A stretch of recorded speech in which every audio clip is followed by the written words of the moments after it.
పెద్దలు గౌరవనీయులు పవన్ కళ్యాణ్ గారిని మాట్లాడవలసిందిగా కోరుతున్నాను.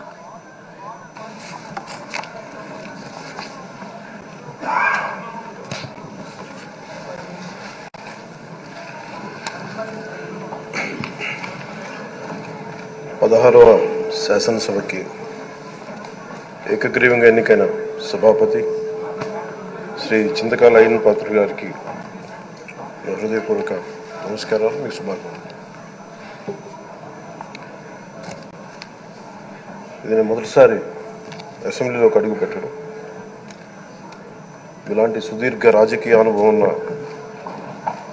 దాదాపు 7 సార్లు ఎమ్మెల్యేగాను, ఒకసారి పార్లమెంట్లో అడుగుపెట్టిన మీకు, Panchayati Raj, technical education, forest, R&B అనేక మంత్రిత్వ శాఖల్ని సమర్థవంతంగా నిర్వహించిన మీకు ఈ సభాధ్యక్షుడు, ఈ స్పీకర్ స్థానంలో కూర్చోవడం నాకు చాలా ఆనందంగా ఉంది.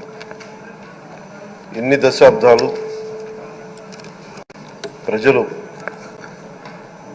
రాజకీయ జీవనంలో ఇన్ని దశాబ్దాలు ప్రజలు మీ వాడి వేడి చూశారు. మీకు కోపం వస్తే ఋషికొండను చెక్కినట్టు ప్రత్యర్థులకి పదునైన ఉత్తరాంధ్ర యాసలో గుండు కొట్టేస్తారు. ఒకటే బాధేస్తాం సార్, ఇకపైన మీకు తిట్టే అవకాశం లేకపోవడం. కానీ ఇక మీద సభలో ఎవరు తిడుతున్నా దాన్ని ఆఫ్ చేసే బాధ్యత మీ చేతిలోనే ఉంది. మీరే మైక్ ఆఫ్ చేయాలి. అంటే మా చిన్నప్పుడు నేను చూసేవాడు, ఒకసారి అల్లరి చేసే అబ్బాయిని క్లాస్ లీడర్ చేసేవాడు చిన్నప్పుడు మా స్కూల్లో. కానీ ఇన్నాళ్ళు ప్రజలు మీ వాడి వేడి పలుకులు, మీ ఘాటైన వాగ్దాటి చూశారు. ఈ రోజు నుంచి రాష్ట్ర ప్రజలు మీ హుందాతనం చూస్తారు. డిబేట్స్ వెనకాల దాక్కుని సంస్కారహీనమైన భాషల్ని, భావాల్ని రకరకాల మాధ్యాల్లో విరజిమ్ముతూ ఉంటారు. దాని నియంత్రణ మీ ఆధ్వర్యంలో ఇక్కడి నుంచే మొదలవ్వాలి. ఇందాక సభా నాయకులు, గౌరవ ముఖ్యమంత్రి శ్రీ చంద్రబాబు నాయుడు గారు చెప్తారు, ఆడబిడ్డలు ఏ విధంగా నలిగిపోయారు ఈ రాష్ట్రంలో గత 5 సంవత్సరాల్లో. చిన్న లేదు, పెద్ద లేదు, ఎవరని లేదు. ఎవరన్నా సరే ఒక మాట మాట్లాడితే వాళ్ళు వ్యక్తిగతంగా దూషణ, సోషల్ మీడియాలో వాళ్ళని క్యారెక్టర్ అసాసినేట్ చేయటం, వాళ్ళు పెద్ద నాయకులు కావచ్చు, కార్యకర్తలు కావచ్చు, లేదా వాళ్ళకి ఎదురు తిరిగి ఒక ఒపీనియన్ చెప్పి ఎవరైనా సగటు మనిషి కూడా కావచ్చు, అది ఇక్కడితో ఈ రోజు నుంచి ఆగిపోవాలి అధ్యక్ష. అది మీ ఆధ్వర్యంలోనే మొదలవ్వాలి. గత ప్రభుత్వం తాలూకు సభ జరిగిన విధానం చూస్తే ఈ వ్యక్తిగత దూషణ ఇవన్నీ చాలా ఇబ్బంది పెట్టే ప్రజలు. ఈ రోజున వాళ్ళకి 11 సీట్లకు పరిమితం అయ్యారు, ఈరోజు లేరు, ధైర్యం లేదు వాళ్ళకి. విజయాన్ని తీసుకోగలిగారు కానీ ఓటమి కూడా ధైర్యంగా కూర్చుకునే వాళ్ళకి స్థాయి లేదు, వాళ్ళకి పారిపోయారు ఇక్కడి నుంచి. భావంలో ఉండే తీవ్రత భాషలో ఉండాల్సిన అవసరం లేదు. భాష మనుషుల్ని కలపడానికి కానీ విడగొట్టడానికి కాదు. భాష విద్వేషం రేపడానికి కాదు, పరిష్కరించడానికి. ఎంత జటిలమైన సమస్య అయినా, భయంకర సమస్య అయినా చర్చల ద్వారా పరిష్కరించుకోవడానికి కానీ వివాదం సృష్టించడానికి కాదు. ఈ సభ ఉన్నది అందుకు. కానీ మనం చూసింది వాళ్ళ దగ్గర నుంచి బూతులతోటి, వ్యక్తిగత దోషులతోటి రాష్ట్ర పురోభివృద్ధిని ఆపేశారు. అలాంటి సభ కాకుండా ఇందాక మన పెద్దలు శ్రీ గౌరవ ముఖ్యమంత్రి చంద్రబాబు గారు చెప్పినట్టుగా ఇది భవిష్యత్తుకి ఇది ఒక ప్రమాణిక, ఒక ప్రమాణం అవ్వాలి.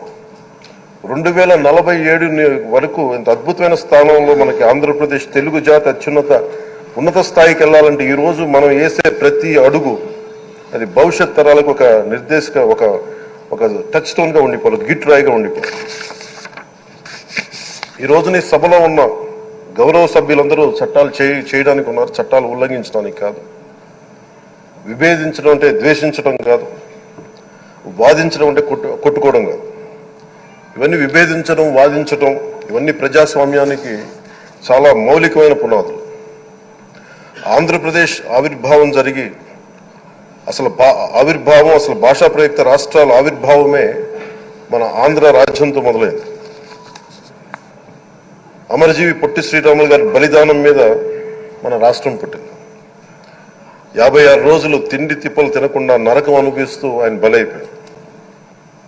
ఆయన మరణానికి చేరువవుతూ ఆమరణ నిరాహార దీక్ష చేసిన ప్రతిరోజు మనకి దాదాపు ఈ సుదీర్ఘమైన 6 దశాబ్దాల కాలం, 1.5 సంవత్సర కాలం, అంటే ఆయన ప్రతిరోజు చావుకి చేరువవుతూ భోజనం లేకుండా ఆయన గడిపిన ప్రతిరోజు మనకి 1.5 సంవత్సర కాలం.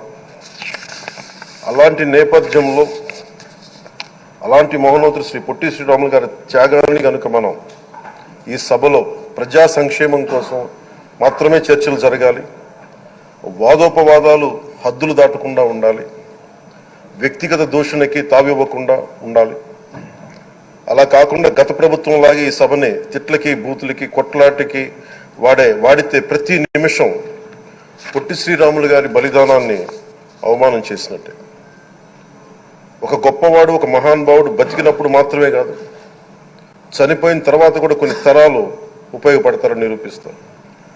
అలాంటి కోవకు చెందిన మహానుభావులు ఆంధ్ర రాష్ట్ర సృష్టికర్త, భాషా ప్రయుక్త రాష్ట్రాలకు శ్రీకారం చుట్టిన ద్రష్ట, అమరజీవి శ్రీ పొట్టి శ్రీరాములు గారి స్మృతిలో ఒక విలువలతో కూడిన ఒక సత్సాంప్రదాయాన్ని తెరలేపుతూ మీ ఆధ్వర్యంలో ఈ సభ జరగాలని, ఈ 5 ఏళ్ల ప్రజా ప్రస్థానంలో ఈ విలువైన 5 ఏళ్లు రాబోయే తరానికి గొప్ప భవిష్యత్తునిచ్చేలా, అన్నం పెట్టే రైతుకి, కౌలు చేసుకునే రైతుకి, రైతు కూలీకి అండగా ఉండేలా, మహిళలకి భద్రతతో పాటు ఉన్నత స్థాయికి ఎదిగేలా, ప్రభుత్వ ఉద్యోగులకి భద్రత కల్పించేలా, పశువు పక్షి ప్రకృతి సర్వజనులందరికీ కూడా మతాలకి ప్రాంతాలకి అతీతంగా సుభిక్షంగా అభివృద్ధి పదంలో ఆంధ్రప్రదేశ్, ఆంధ్ర రాజ్యం అద్భుతమైన ప్రగతి సాధించేలా ఈ చర్చలు సాగాలని కోరుకుంటూ, సభాపతి అయ్యన్న పాత్రుడి గారికి మీ ఆధ్వర్యంలో ఈ సభ ఒక సరికొత్త సాంప్రదాయానికి, సత్సాంప్రదాయానికి ఇది తెరతీయాలని కోరుకుంటూ మీకు మరోమారు శుభాభినందనలు తెలియజేసుకుంటాను.